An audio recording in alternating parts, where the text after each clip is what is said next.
Hello again from Metro Manila, the Philippines, Southeastern Asia. Finland received in early December 2019 its third female prime minister, who is the nation's youngest prime minister at age 34, and until Mr. Sebastian Kurz returns to office soon in early January 2020 as the Austrian Federal Chancellor or Prime Minister. She will also be the world's youngest prime minister in office at this time. And she, just like her predecessor, not the immediate predecessor, but the one before her predecessor, the centrist former Finnish Prime Minister, Mr. Juha Sipilä, has decided to give a New Year's message. Finland, since 2000, has been a parliamentary republic where the president's duties are mostly ceremonial, especially in domestic policy. And in the last few or several years, the tradition has been that both the Finnish Prime Minister and the Finnish President have given their New Year's messages, but on consecutive days, not on the same day. The Finnish Prime Minister usually gives his or her New Year's message on December the 31st of the previous year, and the Finnish President at least is broadcast. His New Year's speech is broadcast on January the 1st, even if it was pre-recorded in late December. So here is the new Finnish Prime Minister, Mrs. Sanna Marin's New Year's message, published on December the 31st, 2019, and I will then give my brief comments on it. The source is valtioneuvosto.fi, or Council of State.fi. Council of State is the formal name for the government or the cabinet in Finland. Today we stand on the cusp of a new decade. The new year will bring many changes in its wake, but it will also bring much that is familiar and safe. After the Christmas holidays, we will resume our daily routines as schools open, and we return to our work and our hobbies. Our family and friends will still surround us, and we will take the experiences of the past year with us into 2020. The start of a new decade provides the perfect opportunity to gaze into the future.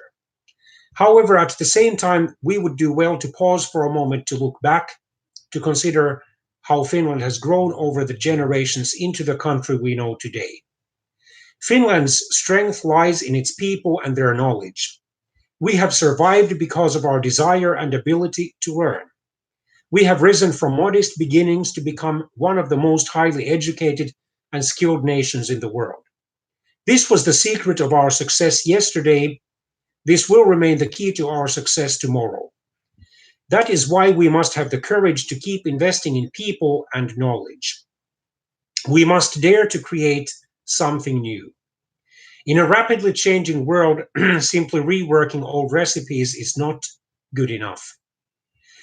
The Finnish government has taken up the challenge of delivering bold, stable, and sustainable reform. The aim of our government program and of our efforts to implement it is to build up Finland as a financially responsible, socially equitable, and environmentally sustainable society. We believe that society can and must be developed in a balanced way, keeping all citizens and regions on board.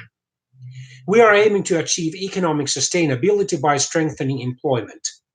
In addition to pursuing an active labor policy, this means investing in education, research, and infrastructure, and carrying out climate sustainable reforms of our economic structure.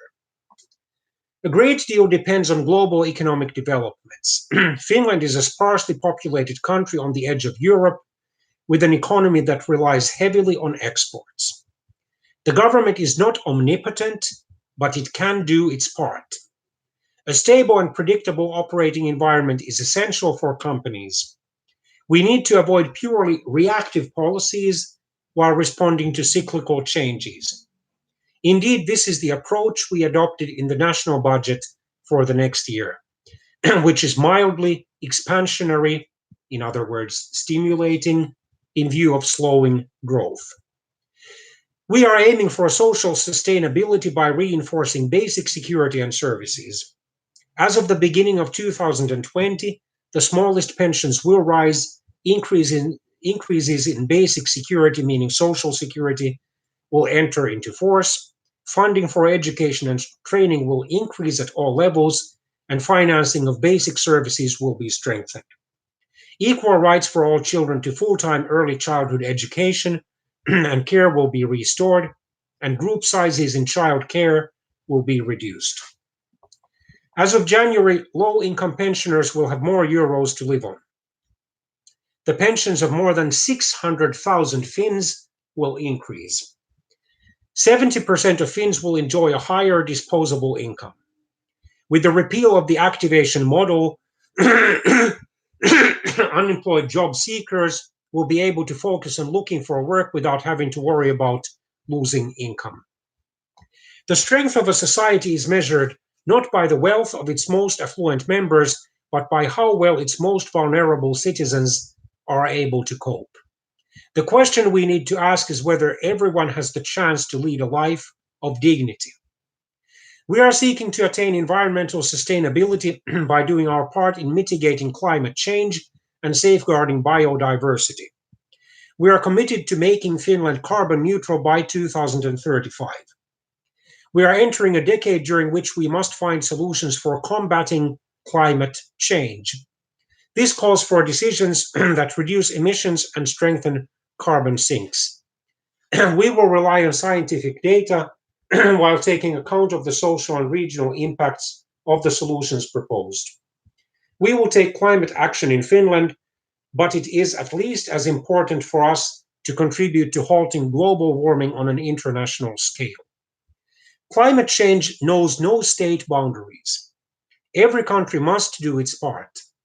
Finland and Europe can be at the forefront of development while also improving the competitiveness of our own industries and businesses.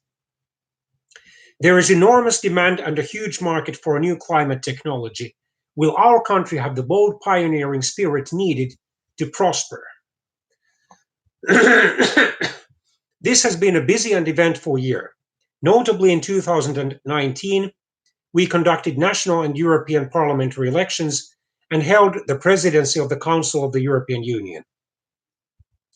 In the course of the year, Finland had 3 regular governments and 2 caretaker governments. This year's Christmas holiday fare in many Finnish homes, including mine, has included a television series on the life and times of the late Finnish president, Mr. Mauno Koivisto. It is an excellent reminder of the colorful political history of our country. The historical context provided by the series also serves to put the current political turbulence into perspective. These words of President Koivisto's are very apt for the eve of a new decade. If we can't know for sure how things will go, let's assume that all will go well. I wish all Finns a happy new year and new decade, Mrs. Sanna Marin, Prime Minister. So now my brief comments on this rather matter-of-fact and, should I say, moderately optimistic New Year's message. There were things that I could agree with. Finland definitely cannot retreat into a cocoon or a safe bird's nest of its own. Finland must keep cooperating with many other countries on an international scale, not just in Europe, but also outside Europe. Climate change, the migration crisis, even demographic crisis, and then, security matters, such as global terrorism and other forms of organized crime. And then, of course, this question of how to reduce socioeconomic inequality, educational inequality, unequal access to health and healthcare and other social programs. They affect basically all countries in the world. Finland cannot make decisions as if it could make them in a bubble of its own without regarding the European and international trends. And Finland, as a demographically small country, as a militarily weak country, and as an economically very foreign trade dependent country, must take into account what other countries are doing. She didn't mention certain minorities, such as the unborn children. Finland, sadly, since 1970, has had basically, except for the very last weeks of pregnancy, or except the several last weeks of pregnancy, basically abortion on demand. And still about 90% of the abortions performed in Finland are done because of so-called socioeconomic reasons, such as allegedly excessive poverty, too cramped up to a small apartment, either the lack of work or lack of regular work or lack of sufficiently paying work, unfinished studies, and so forth. And only 10% are done for medical reasons in pregnancies, to terminate pregnancies, which could result in the pregnant girl's or woman's death or severe disability. And I wish that Finland could reduce the number of abortions and especially return to the limited abortion law that it had in force from 1950 to 1970, where only for medical reasons could the pregnancies be terminated. Nor is she mentioning those sick, often, but by no means always, elderly people who are tempted to become victims of euthanasia. In Finland, active, willful euthanasia on the part of medical doctors, willfully putting usually elderly and terminally sick patients to death, is not allowed, nor do the patients have the right to demand to be put to death. However, they do have the right to make a so-called healthcare will or living will, in which they forbid the nurses and medical doctors from artificially prolonging their lives when there is no reasonable cause to believe that any kind of medical treatments could improve their health anymore. And especially if they are in a state of permanent coma. It is also allowed in Finland to exercise passive euthanasia for terminally sick patients who no longer can by any reasonable medical means be healed or even be brought to a better medical condition. But since she has these liberal or libertarian and secularized values like most other prominent Finnish politicians, this is natural, understandable. Also, she's not mentioning the moral crisis and spiritual crisis affecting Finland and many other countries, including virtually all Western countries, where many people wonder if there are any absolutely right or wrong actions, and if God, if he does exist, cares about the choices that people make in their intimate lives, for example. But that being said, I wish her well, wish her government well. Above all, I promise to keep praying for her and her fellow colleagues, fellow cabinet ministers' salvation. Have a blessed and safe new year.